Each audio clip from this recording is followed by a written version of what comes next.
Selamat malam teman-teman semua dimanapun Anda berada, baik yang ada di studio maupun yang ada di rumah masing-masing, termasuk yang sedang nonton bareng. Kita lanjutkan acara kita di sesi yang kedua. Kita akan mulai sesi kedua ini dengan menjawab pertanyaan dari para peserta, Mas Yudi. Pertanyaan dan komentar ya. Yang pertama ini dari Pak Birawa Dharma Putra. Beliau mempertanyakan, bukan mempertanyakan, dia ngasih tahu. Partai Murba, setahu saya singkatan dari Partai Musyawarah Rakyat Banyak. Gitu ya? Oke. Kemudian, ini juga sharing, bukan pertanyaan Mas Yudi. Mengenai logi Masonik ya, yang tadi sudah dibahas oleh Mas Yudi, atau Masonic Lodge, pengertiannya adalah unit level terkecil atau terendah dari Freemasonry dan kadang diartikan sebagai gedung tempat markas loji Masonik tersebut. Ya, gitu. Jadi Freemasonry ini memang kelompok global yang dulu ada cabangnya di Indonesia dan dulu masih legal ya.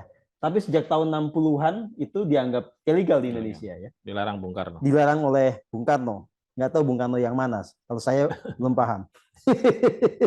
Baik, kita lanjutkan dari Mas Nurohim. Melawan adalah satu tindakan dengan tujuan terbesar menjaga tanah air yang melahirkan rezeki dan kesejahteraan. Asupan pengetahuan yang seperti apa supaya warga bangsa punya tekad dan kesadaran kuat dalam menjaga tanah air, peradaban, dan apa yang harus dilakukan agar kita punya semangat berkelanjutan untuk menjaga tanah air ini. Kalau ini pertanyaan Mas Yudi. Ya, pertanyaannya begitu sih. Gitu. Monggo Mas Yudi. Ya, jawabannya adalah mengumpulkan ulang, membaca ulang, dan memahami ulang buku-buku, tulisan-tulisan para pendiri Republik, karena mereka lah yang meletakkan dasar-dasar apa itu Republik Indonesia, bagaimana cara menjaganya, bagaimana cara merebutnya, dan bagaimana membuat Republik ini menjadi mercusuar dunia. Itu yang sayangnya tidak ada dalam kurikulum. Makanya di Persaudaraan Matahari digagas mata kuliah itu menjadi pertemuan pada tiap malam Jumat ini. Oke. Ya. Jadi memang kita semua perlu melakukan ziarah secara intelektual maupun spiritual untuk memahami bagaimana pikiran-pikiran jenius para pendiri bangsa, bagaimana mereka punya pikiran untuk merebut kemerdekaan, bagaimana memperjuangkan kemerdekaan itu, bagaimana mempertahankan kemerdekaan, dan seterusnya ya. Ya, dan kalau kita bicara tentang ziarah spiritual berarti kita menyambungkan jiwa kita, menyambungkan semangat kita. Apa yang dulu menjadi sebuah kesadaran spiritual yang paling murni dari mereka itu yang kita copy paste untuk menjadi dasar kita berjuang pada saat ini. Baik. Pertanyaan berikutnya Mas Yudi dari Deni Riswana. Berarti PKI merupakan salah satu alat kemerdekaan. Jika benar seperti itu, kenapa Orba atau Orde Baru menumpas orang-orang PKI dan menyembunyikan sejarah PKI sampai reformasi? Ini pertanyaan buat Mas Yudi katanya. Bukan saya. Silakan Mas Yudi. Ya, sebenarnya kan tadi kita udah bahas mengapa PKI menjadi sesuatu yang harus dihilangkan dari Indonesia. Karena perang di Indonesia itu sebenarnya adalah bagian kecil dari perang dunia. Oke. Dan perang dunia itu ujungnya adalah kemenangan kolonialisme Barat. Kemenangan kelompok kapitalis. Ya. Yang itu jelas memusuhi komunis. Sehingga dia mencari agensi lokal, agensi nasional yang bisa bekerja sama dengan tradisi kapitalisme itu supaya menghabisi sisa-sisa komunisme di negara-negara satelit, di negara-negara kecil, di negara Indonesia. Ya. Jadi bisa dikatakan bahwa ketika Pak Harto naik, kemudian Orde Baru berkuasa, itu linier dengan kenyataan bahwa liberalisme, kapitalisme ini menang. Ini perpanjangan tangan gitu Mas Yudi? Iya. Kalau pendekatannya adalah meta science dan universe begitu. Ya, ya. Makanya di barat kemudian muncul istilah-istilah yang secara secara dominan yang disebut dengan the end of ideology. Jadi ideologi-ideologi yang lain telah kalah dan mati, maka yang ada sekarang sebagai sebuah kebenaran tunggal Adalah kapitalisme. neoliberalisme. Ya. Sehingga seluruh ideologi-ideologi sisa-sisa yang di atas kalah, di bawah harus dibersihkan. Yang masih ada yang dianggap sebagai penentang atau melawan si ideologi yang dianggap kebenaran absolut ini harus dihabisi satu persatu. Dan itu bisa dibuktikan secara post factum pasca kekalahan partai komunis lokal, ideologi komunis lokal, agensi komunisme lokal, tidak ada lagi perlawanan terhadap pembangunanisme sebagai ujung dari ideologi kapitalis. Tidak ada, karena Islam kemudian mengintegrasikan dirinya terhadap negara, nasionalisme otomatis, militerisme otomatis, sehingga 30 tahun Pak Harto berkuasa itu sukses. Ya.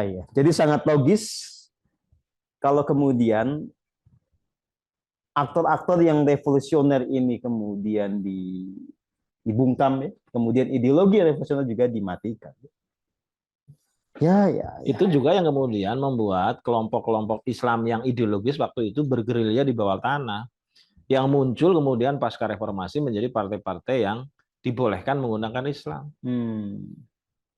Jadi itu post factum membuktikan bahwa kita ini hanya medan kecil dari satu medan besar yang memang komunisme kalah. Gitu. Oke. Nah, karena di Cina tidak sempat dihabisi, dia melakukan recovery.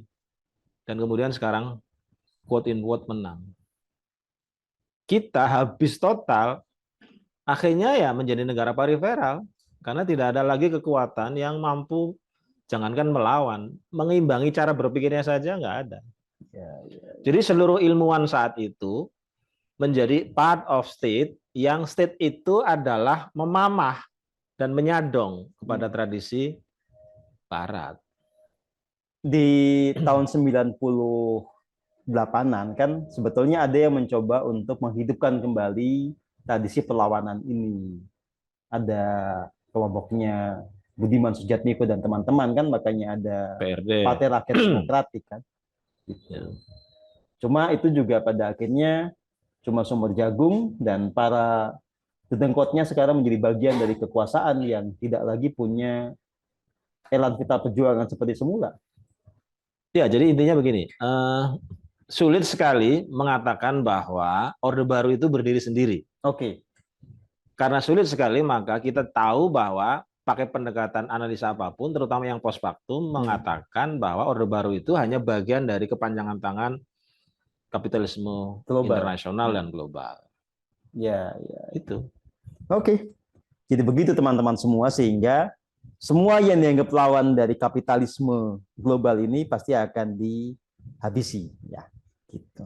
Nah, saya mau menegaskan ya. Jadi kalau kita bicara ideologi atau mazhab yang kita pegang, kita di Pusaka Indonesia, di Persaudaraan Matahari ini bukan komunis yang revolusioner.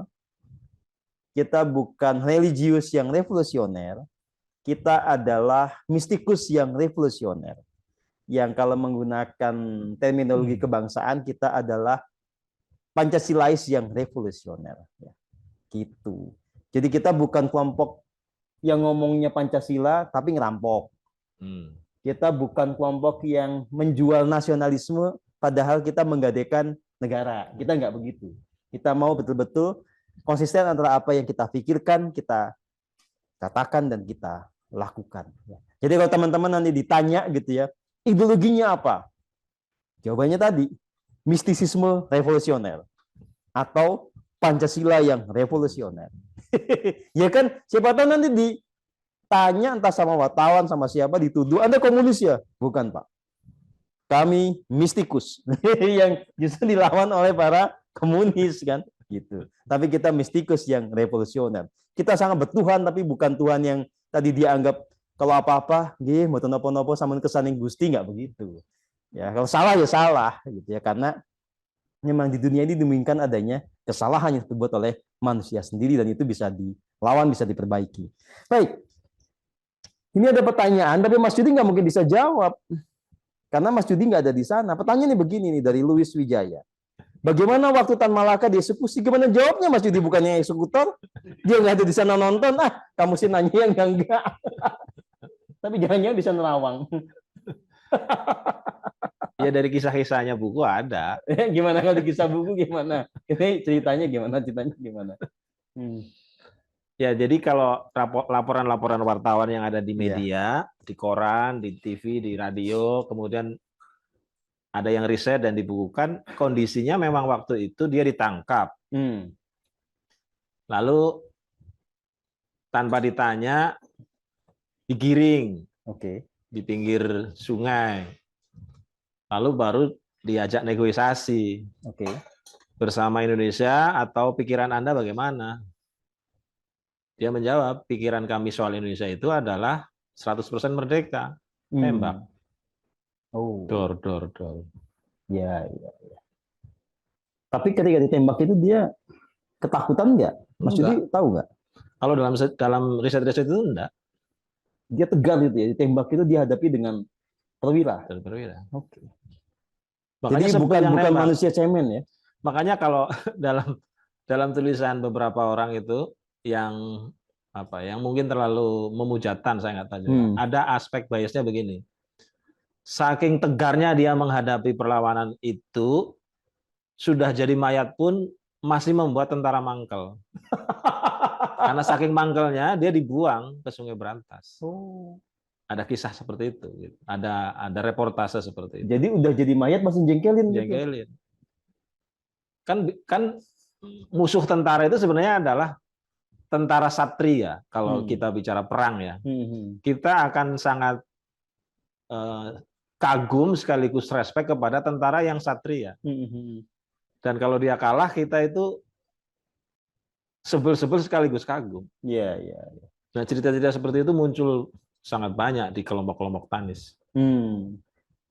Makanya saking sebelnya, biar dia tidak menghasilkan kerumunan karena orang ingin mengucapkan selamat tinggal, orang ingin berziarah, dihilangkan jejak-jejak kuburannya. Makanya ada yang bilang dia dibuang di Sungai Berantas, ada yang bilang dikuburkan di sebuah tempat yang orang tidak tahu, sehingga tidak pernah ditemukan kecuali setelah berpuluh-puluh tahun kemudian. Karena keluarganya juga pengen memindahkan jenazahnya ke Minangkabau, tapi nggak berhasil ya. Jadi kalau dari kisah itu sebagai sebuah fakta-fakta post factum menunjukkan bahwa orang ini memang menghadapi perlawanan, menghadapi perang, menghadapi pertentangan itu sangat tegar, sangat percaya diri bahwa ia lebih baik berkalang tanah daripada menggadaikan idealismenya. Baik, lanjut Mas Yudi, ini dari Mbak Vicky Yusrini. Kenapa Tan Malaka kok bisa pinter? Pengetahuannya luas, padahal dia anak dari pelosok Minang. Dulu akses pengetahuannya dari mana? Bisa menguasai banyak bahasa itu dari mana? Apakah dulu orang pintar itu otodidak? Atau ada akses buku bacaan? Di Sumatera, pusat-pusat kecerdasan itu Minang. Elit-elit nasional kita, pusatnya itu kalau di Sumatera di Minang. Jadi di Minangkabau. Jadi dia memang tumbuh, lahir, dan berinteraksi dengan putra-putra orang-orang terbaik di Sumatera yang kebetulan waktu itu banyak menghasilkan orang besar sebagai peletak dasar kemerdekaan Indonesia. Siapa aja tuh orang Minang yang bisa ada Hatta, ada Sahrir, ada yang agak-agak jauh dikit itu ada Hamka, bapaknya Hamka, kelompok-kelompok itu. Ini ada pertanyaan agak usil Mas Yudi. Sekarang kan orang melihat Sumbar ini sangat fundamentalis ya. Jadi mereka ini mirip Aceh, pengennya menjadi negara yang syariat sentris ya. Saya kok jadi agak susah membayangkan zaman dulu ada orang-orang kayak Tan Malaka, ada Hatta yang kayak begitu itu. Memang ada pergeseran di Minang ini, atau di permukaannya kayak syariat sentris begitu, tapi di dalamnya sebetulnya ada pemikiran-pemikiran yang revolusioner yang tertutup. Gimana Mas Yudi? Jadi setelah Orde Baru menguat, Minang itu memang dimatikan. Oh, jadi Lalu apa yang terjadi sekarang sebetulnya adalah dampak dari mematikan tradisi intelektual di Minang. ya, kotanya dipindah ke Padang. Oh, Dan tadinya di mana? Bukit Tinggi. Oh, sehingga tidak tumbuh dan memang dihalangi proses-proses intelektual yang membumi di Padang. Sebenarnya itu bukan hanya di Padang. Jadi Orde Baru ini membawa cacat bawaan ketakutan. Ketakutan pada ide-ide kekuatan-kekuatan yang revolusioner, yang kritis. Bahkan yang berbeda saja dengan dirinya itu takut sekali. Ya. Makanya misalnya mereka melakukan usaha untuk mengharamkan politik masuk kampus. Politik masuk pesantren. Itu kan usaha-usaha untuk membuat masyarakat tidak membuat politik itu menjadi gaduh atau cerdas atau ilmiah karena politik kemudian dicerabut dari sumber-sumber pengetahuan. Nah, Minang atau Minangkabau atau Minangkaboisme ini sebenarnya mengalami eksperimentasi pertama dari kesuksesan atau keinginan Orde Baru tumbuh menjadi satu negara yang developmentalis anti kritik. Sebab kalau pakai pendekatan keilmuan yang luar biasa, pikiran pikiran Pak Harto nggak bangun-bangun. Iya. Jadi membangun itu bisa dengan cepat kalau ada stabilitas politik. Dan stabilitas politik itu dibangun tanpa kritik.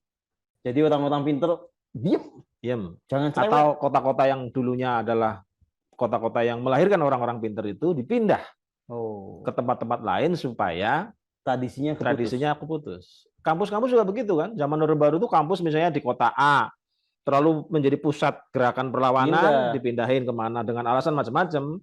Walaupun juga mentalitas proyeknya ada, biar dapat uang dia bangun di mana. Iya. Jadi makanya tadi aku bilang salah satu keberhasilan utama dari ilmuwan yang menopang Orde Baru itu adalah menumbuhkan sikap anti kritik di mana-mana karena kritik itu dianggap sebagai desain instabilitas yang membuat pembangunan tidak berjalan. Karena itulah sekarang maka Mas Yudi juga memilih menjadi tukang kritik gitu ya, tidak pernah lelah gitu ya. Karena mungkin juga kemampuannya yang kritik. Ya kan Mas Yudi belum dapat entalan kesempatan jadi presiden kan belum di. Karena begini ya, kasih waktu. Mas Setio, ini juga disampaikan oleh Tan Malaka. Kalau Anda tidak bisa tahu apa motif di balik investasi, maka Anda sebenarnya belum merdeka. Dan seluruh motif di balik investasi itu prasyaratnya adalah anti kritik. Aku mau ngasih kau utangan, kau tidak boleh tanya dari mana uangku. Kau tidak boleh tanya hak status uangku. Kau tidak boleh nanya uangku itu nanti baliknya itu nol atau bagaimana. Pokoknya kau mau terima uangku itu, syarat utamanya adalah kau tidak boleh banyak bertanya, kerjakan saja apa perintah saya. Nah, ketika kau atau saya sebagai penerima uang itu tidak pernah tahu apa motif di balik uang itu, maka kau dan aku tidak pernah merdeka. Nah, agar orang tidak bisa melakukan kritik dan tahu apa di balik investasi itu, matikan kritisisme itu. Apa pusat-pusat kritisisme itu? Sekolahan, kampus. Jadi ketika terjadi depolitisasi, terjadi deintelektualisasi di kampus, sebenarnya dia sedang memastikan seluruh utang-utang sebagai hilir dari kolonialisme baru itu lancar masuk kemana-mana. Jadi kalau Tan Malaka masih hidup sekarang, maka dia akan berteriak dengan lantang untuk membuat Indonesia ini tidak terjebak hutang. Dia menjadi sangat keras mengkritik kebiasaan menghutang. Dan pasti kalau dia masih hidup, dia akan menjadi orang pertama yang berteriak terhadap Omnibus Law dong. Gitu ya. Nanti mestinya begitu. Jadi Tan Malaka ini akan menjadi lawannya Mas Eko. Pro Omnibus Law. Yang pro Omnibus Law. Ya. Jadi Tan ini memiliki mata keenam istilahnya itu. Memiliki kemampuan untuk mencurigai yang kemudian menjadi benar di masa depan. Bahwa setiap apapun yang datang dari luar ke Indonesia, bukan ke negara lain, itu pasti memiliki motif kolonial. Even bentuknya bantuan, even bentuknya ilmu pengetahuan. Tapi ini menarik kalau kita kaji lebih jauh, Mas Yudi, jadi Tan Malaka ini dengan ide dialektiknya memandang perlu ada oposisi, perlu ada kebijakan untuk menghidupkan tradisi mengkritik ya. Tapi bagaimana misalnya kalau sebuah negara itu energinya habis untuk dialektika. Satu punya gagasan, yang lain yang penting asal beda mengkritik gitu ya. Akhirnya ngomong melulu, nggak bangun-bangun, itu gimana juga Mas Yudi? Bagaimana menciptakan keseimbangan dalam soal tradisi oposisi dan mengkritik? Ya, makanya dia menyetujui ujung dari seluruh kritik sebenarnya adalah konsensus. Diundang saja, diskusikan, diputuskan mana yang terbaik. Sebetulnya juga berarti mempersyaratkan yang mengkritik juga harus punya motif yang benar, motif yang baik kan, bukan hanya kritik supaya dapat bagian, dapat jatah, dapat proyek kan. Iya. Gitu. Karena kalau sekarang kan kayaknya tukang kritik tuh nggak kayak Tan Malaka. Ya kalau kayak Tan Malaka, Indonesia nggak separah ini dong. Oh, catat. Kalau kualitas kritiknya itu adalah kualitas tanisme, ya pasti lebih baik nasib bangsa ini. Apalagi kalau penerimanya dalam hal ini adalah pemerintah, sebaik mentalitas Tan. Karena dalam diri Tan itu, seluruh kritik pada ujungnya adalah konsensus. Nah itu kita belum bisa, sebagai sebuah negara, kita belum bisa melembagakan kritik. Yang terjadi adalah kuping panas, marah, mengambil tindakan-tindakan. Tapi kalau itu dilembagakan, itulah yang disebut dengan Pancasila. Terjadi hibridasi antara petugas dan pengkritik bertemu. Karena kalau bertemu itu pasti akan menghasilkan keputusan.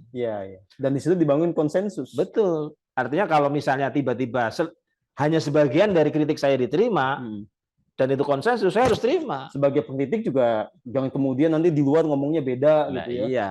Nah, tradisi itu, pelembagaan kritik dalam kita, terutama dalam politik itu belum sehat. Nah, jadi ini juga tugas besar Mas Yudi dengan Ibu Sri Mulyani belum pernah gitu ya membuat konsensus gitu soal utang-utang ini ya. Iya, jadi selama ini kalaulah kemudian terjadi diskusi, keputusannya sepihak. Mas Yudi dikasih kesempatan ngomong. Tapi keputusan tetap dia. Iya. Nggak pernah bisa konsensus. Konsensusnya itu ya sepihak. Iya. Misalnya gini, karena kami dan teman-teman itu kampanye Sovereign Wealth Fund, satu lembaga yang nanti bisa memastikan Indonesia membangun tanpa utang, diterima oleh Pak Jokowi, dibentuk timnya. Timnya itu plural, dari kelompok manapun direkrut, termasuk saya. Saya kan sekretaris waktu itu. Tapi begitu diputuskan pengurusnya, kita nggak dilibatkan, tiba-tiba sudah ada pengurus. Yang pengurus itu tidak paham SWF. Itu kan mirip seperti di akhir-akhir Pak SBY, kita merumuskan mekanisme bagaimana membangun desa. Saya sebagai kritikus utama dari banyak orang lain bertemu lalu menghasilkan draft rancangan undang-undang desa. Tiba-tiba yang jadi menteri desa orang yang tidak pernah terlibat dalam itu. Itu sering terjadi. Gitu. Makanya kayak Budiman bingung loh, Yud. Ini kan kita ngobrol lama soal undang-undang desa ini supaya desa menjadi elan vital pembangunan Indonesia. Lah kok yang jadi menteri desa ini nggak pernah diskusi, nggak ngerti soal desa ini gimana? Jadi di kita sering begitu. Waktu diskusi itu keren gitu. Tapi waktu diambil keputusan, ya diskusi nggak diajak. Dan nggak diajak nggak apa-apa kalau keputusannya itu merepresentasikan dari diskusi-diskusi itu. Tiba-tiba ditunjuk oleh orang untuk mengepalai lembaga SWF yang dia itu adalah orang yang senang sekali utang. Lah terus piye wong? Lembaga itu dibangun untuk memastikan Indonesia tidak utang. Karena menggunakan cara-cara baru. Karena dia berpikir supaya lembaga ini bisa jalan mesti ngutang dulu. Ya nggak usah diskusi. Nggak usah ada draft SWF. Karena elan dasar Sovereign Wealth Fund itu ya lembaga tanpa utang. Lah terus piye? Iya ya, negaranya Mas Eko memang aneh sih. Kita lanjut dulu lah. Baik, kita lanjut. Ini. Nah, sebentar sebelum. Silakan lanjut Mas. Nah, model-model Tanis yang ingin terus mencurigai seluruh hal yang datang dari luar Indonesia itu nggak berkembang. Turis datang ke kita bukannya dikritik, malah datang-datang. Ilmuwan datang ke kita bukannya dicari dan di portofolio seperti apa sih sebenarnya kelebihannya, enggak. Pokoknya semua orang boleh datang, boleh memperkosa, boleh mengambil saja. Mengambil apa saja boleh. Nah kan ngeri. Bahkan orang barat itu berpikir dimanapun, paling banter ya sewa rumah 10 tahun. Kita buat pengumuman, boleh 300 tahun. Jadi orang Barat juga bingung-bingung sendiri. Ini negaramu beneran nih. Di tempat lain itu sewa rumah paling banter 2 tahun, 3 tahun. SHGB paling banter itu 15 tahun. Di tempat kamu kok 300 tahun. Negaramu saja baru 78 tahun. Dia kan visioner. Nah, iya makanya. Keren pokoknya negaranya Pak Guru ini. Baik. Lanjut. Jadi pembunuhan terhadap mentalitas Stanis itu sukses luar biasa, sehingga jangankan orang bertanya apa motif utang, apa motif tourism, apa motif ribuan orang datang ke Indonesia, entah sebagai tenaga kerja atau entah sebagai pelacur, kita tidak tahu. Pokoknya nggak ada. Karena itu kan berbahaya sekali dalam konteks kenegaraan. Sebab kalau nggak ada pertanyaan seperti itu, nggak perlu merdeka. Iya. Ngapain kita bertanya kalau merdeka? Kalau justru karena merdeka kita bertanya, Anda mau ke Indonesia mau ngapain? Kecuali kita yang undang. Anda saya undang ke Indonesia. Ya kan dia jawab mau berwisata, terus gimana? Masa nggak boleh? Bukan nggak boleh. Kecurigaan saja nggak ada. Gitu. Jadi kalau ke Indonesia mau berwisata, kita atur. Anda ke Indonesia nggak boleh membawa duit ke dalam. Begitu masuk ke airport, Anda harus tukar duitnya. Sebab kalau dia membawa duit ke dalam, rupiah menjadi remuk. Jadi harus ada aturan itu. Atau mungkin peraturannya lebih ketat. Anda kalau kemudian tiba-tiba tertarik untuk tinggal di Indonesia, peraturannya diperketat lagi. Tiba-tiba ingin menikah dengan orang Indonesia, diketat lagi. Tiba-tiba ingin bisnis di Indonesia, oh boleh Anda bisnis, bawa duit sebanyak-banyaknya, tapi tidak boleh ketika Anda pergi keluar langsung dibawa duitnya, misalnya gitu. Nah ini tidak, nggak ada aturan. Terus geblas-geblus wae. Akhirnya yang remuk itu ya pasti masyarakat. Gitu loh maksud saya. Jadi bukan kita menolak ilmuwan Barat, bukan kita menolak pariwisatawan dari Barat. Tapi ada pengaturan yang menunjukkan kedaulatan kita sebagai sebuah bangsa. Iya, kalau nggak usah merdeka. Gitu. Tindakan-tindakan dari orang asing yang merugikan. Coba kalau misalnya dalam konteks COVID saja. Negara-negara modern itu kan sangat ketat. Begitu di Indonesia kan dia COVID, nggak boleh masuk ke kita. Kita ini orang mau mati aja boleh masuk. Bawa COVID berkarung-karung boleh masuk. Jadi praktis. Ya karena orang kita tahu sebetulnya COVID nggak ada. Jadi praktis kita itu tidak punya diskurs kedaulatan. Waktu masih waras begitu. Santai aja orang cuma flu kok ngapain heboh. Baik kita lanjut Mas Yudi. Ini ada pertanyaan dari Mbak Prima Anaf Hirayani. Ada beragam ideologi yang berkontribusi dalam perlawanan melawan kolonialisme, baik sosialisme, komunisme, kemudaan, marxisme. Nyatetnya pinter juga nih, lengkap ya. Di mana posisi ideologi Pancasila saat itu? Ideologi Pancasila seharusnya bisa merangkul beragam ideologi dan mencegah adanya penculikan para pemikir kritis saat itu. Itu pertanyaannya Mas Yudi. Di mana ideologi Pancasila pada era-era itu? Ya Pancasila itu karena dia hybrid. Jadi gini, bayangan Soekarno dan teman-teman saat itu kan karena kita bertemu dalam BUPK dan PPK itu dari sekian banyak ragam ideologi, maka ideologi itu bisa dihibridasi, diulek kalau dalam bahasa Jawa itu, sehingga menghasilkan ideologi baru yang merupakan perpaduan dari banyak ideologi itu. Nah kalau ditanya di mana posisinya, ya posisinya waktu itu karena dia muda, belum ditradisikan, jadi nggak begitu jelas. Karena secara legal formal kan memang baru 1 Juni dia digali dan diungkapkan ke permukaan. Kan? Betul. 1 Juni 1945. Jadi kalau di era sebelum itu kan dia belum terumuskan. Walaupun sudah ada tradisinya dalam ya kebudayaan kita. Ya, jadi posisinya adalah posisi bayi yang belum menghasilkan ledakan-ledakan dalam bentuk kurikulum, dalam bentuk buku, dalam bentuk organisasi, dalam bentuk apapun. Kan organisasi seperti Pemuda Pancasila itu kan juga belakangan. Jadi kalau ditanya posisinya di mana, ya ada, tetapi belum menjadi trademark dari postulat keindonesiaan. Ada, tapi belum menjadi tipikal manusia Pancasila. Karena diskurs manusia Pancasila itu kan juga berkembangnya pasca Orde Lama. Tentu saja kalau kita kemudian dipandang sebagai gerakan spiritual, kita juga punya visi, punya idealisme, agar orang yang idealis, patriotik, revolusioner ini punya hati yang murni, punya kesadaran spiritual yang tinggi supaya Iya, semua perjuangannya itu di backup sama kekuatan semesta yang tanpa batas. Ya. Jadi kita memang punya yang namanya kesadaran mistisisme yang revolusioner tadi ya. Jadi kita bukan tipe yang jabariyah atau fatalis yang dikit-dikit "Ge sampun menika sampun kesaning Gusti." Kita nggak pernah bicara begitu ya. Kita sangat logis, rasional, melihat semuanya bergerak dalam sebuah koridor matematika semesta yang adil dan presisi. Jadi kalau ada penjajahan, kita tahu ini bukan kehendak Tuhan. Ini adalah wujud dari ego manusia yang serakah. Jadi kita nggak pernah bilang, sudahlah kita terima saja. Ini adalah kehendak Tuhan bahwa kita dijajah. Kita nggak pernah bicara begitu. Semua hal yang kemudian tidak adil, kita nyatakan ini tidak adil, salah, dan kita kemudian berjuang untuk yang benar seperti apa. Ya, begitu teman-teman semua. Nah, ini lanjut. Dari Oi Solihadin. Nah, mengacu pada penjelasan tadi dari Mas Yudi, ada sumpah palapa. Terus dalam kurun waktu tertentu ada sumpah pemuda. Untuk zaman sekarang, akankah ada sumpah berikutnya dalam melawan kolonialisme? Bagaimana Mas Yudi? Mestinya harus ada sumpah matahari. Jawabannya, kita segera melonsing sumpah matahari. Matahari bangsa, tapi ada itu partainya dulu. Partai matahari bangsa nggak jalan. Ya. Jadi 98 itu ada sumpah mahasiswa yang melandasi gerakan mahasiswa. 98 ada sumpah pemuda yang melahirkan revolusi kaum muda. Oke. Mungkin nanti akan ada satu pondasi sumpah, saya tidak tahu namanya apa, yang akan menjadi cikal bakal lahirnya gerakan baru yang renaissance. Gitu Oke. Kan tanggal 29 Juli 2023, Mas Yudi sudah melakukan proklamasi yang kedua. Nanti kita lanjut di tanggal 1 Oktober, Mas Yudi.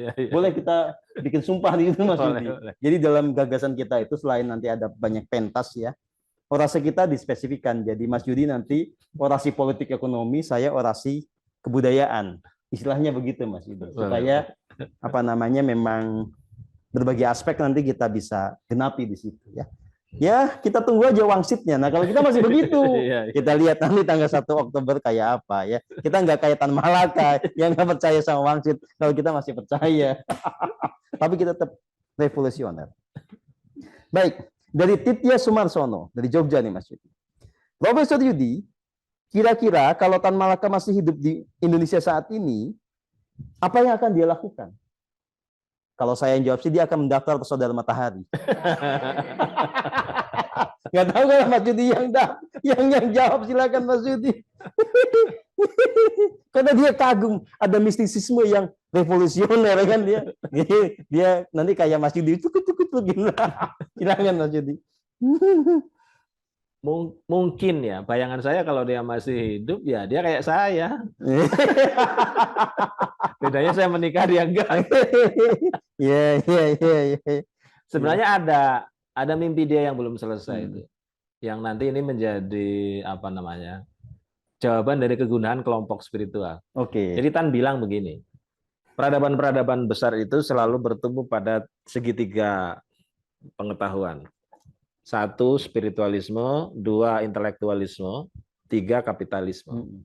Tidak akan besar Amerika, tidak akan besar China, tidak akan besar peradaban Islam, tidak akan besar peradaban Majapahit, kecuali karena dia bertumbuh pada 3 hal. Nah, saya supaya nggak kehilangan konteks ya.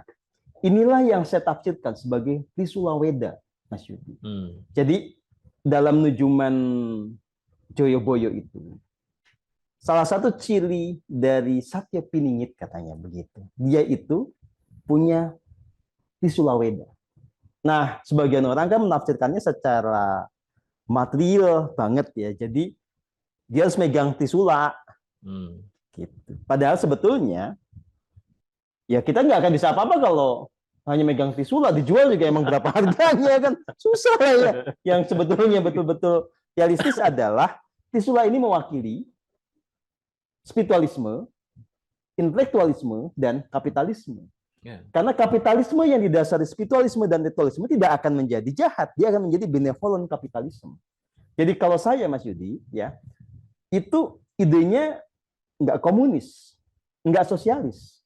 Kita idenya benevolent kapitalisme karena didasari oleh spiritualisme dan intelektualisme. Maka kita tidak mengharamkan untuk menjadi kaya. Selama menjadi kaya itu menolong orang, membantu orang, empowering orang, dan tidak merusak.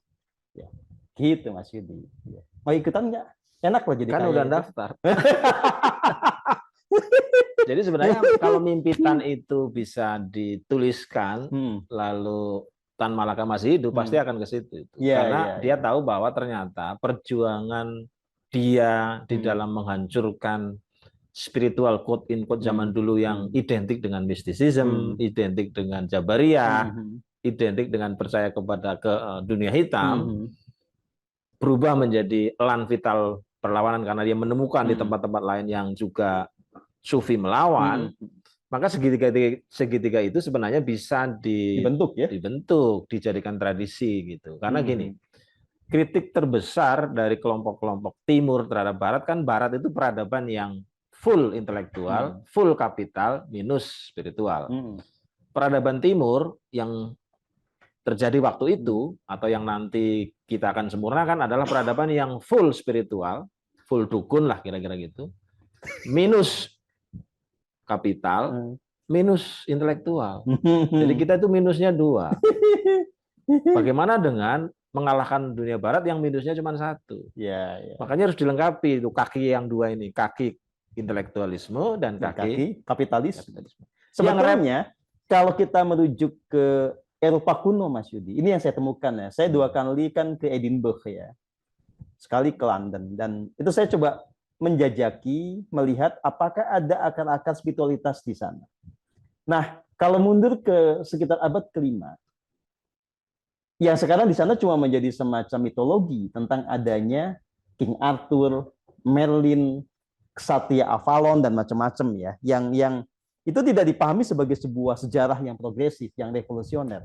Nah, saya melihat itu model dari bagaimana mereka, Inggris waktu itu, menggabungkan 3 hal tadi. Spiritualisme, intelektualisme, dan kapitalisme. Hanya begitu kekuasaan King Arthur dan Merlin ini turun ya kalau pakai bahasa Majapahit ya, ini udah Sandiakolo, itu Inggris kehilangan spiritualisme.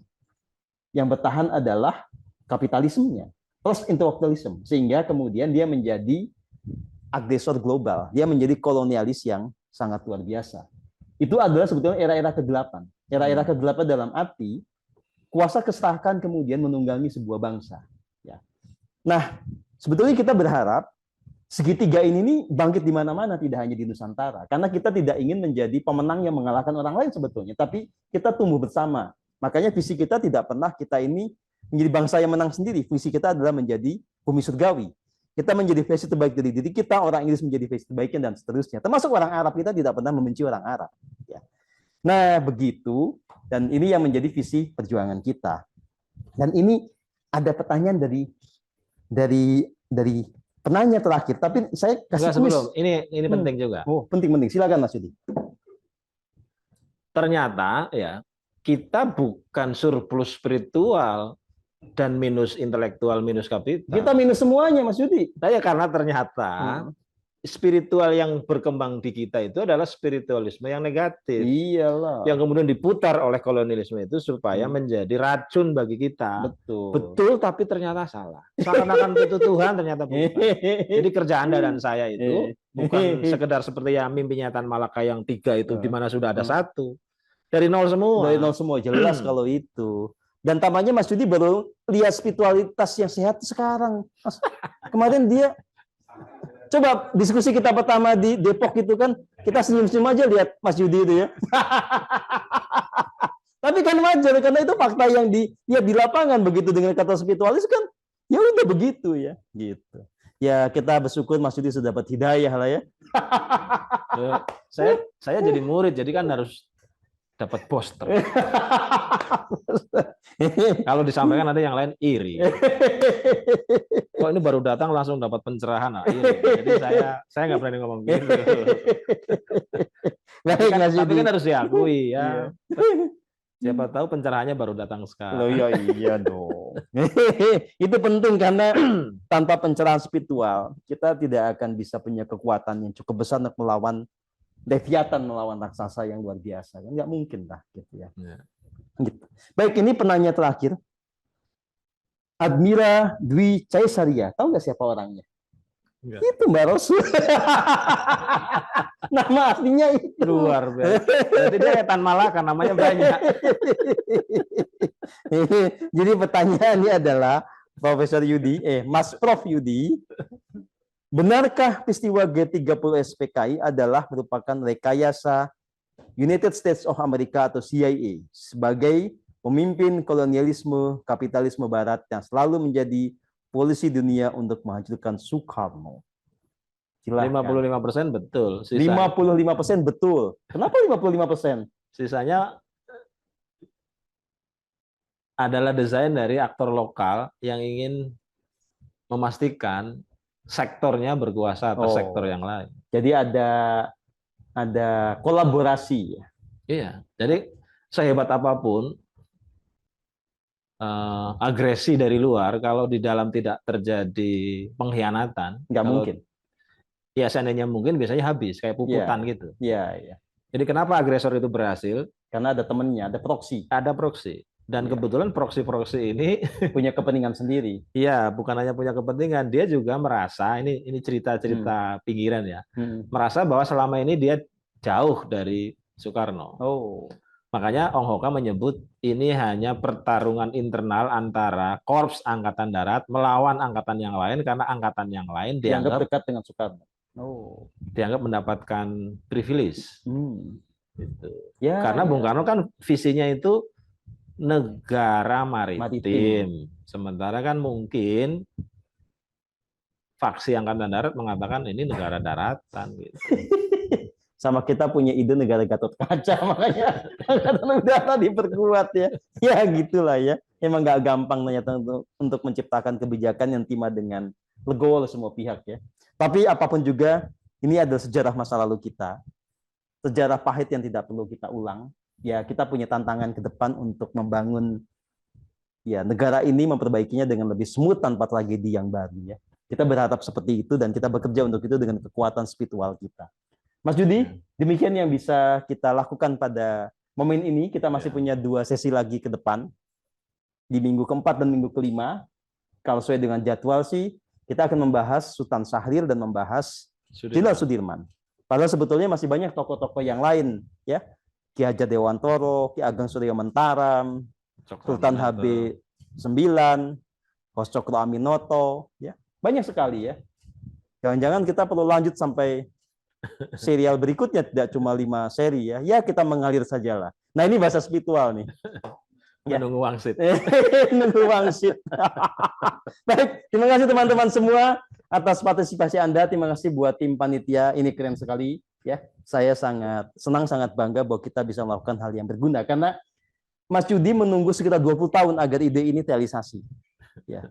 Gitu. Walaupun kita sudah ada 20 tahun yang lalu, tapi kita nggak pernah mikir yang seperti ini. Baru sekarang kita kepikiran dan kita akhirnya bisa mengasasikan ide ini. Terima kasih banyak. Terima kasih. Ya, merdeka buat kita semua. Merdeka. Salam Indonesia, salam Nusantara, salam Pancasila. Terima kasih Mas Yudi, luar biasa.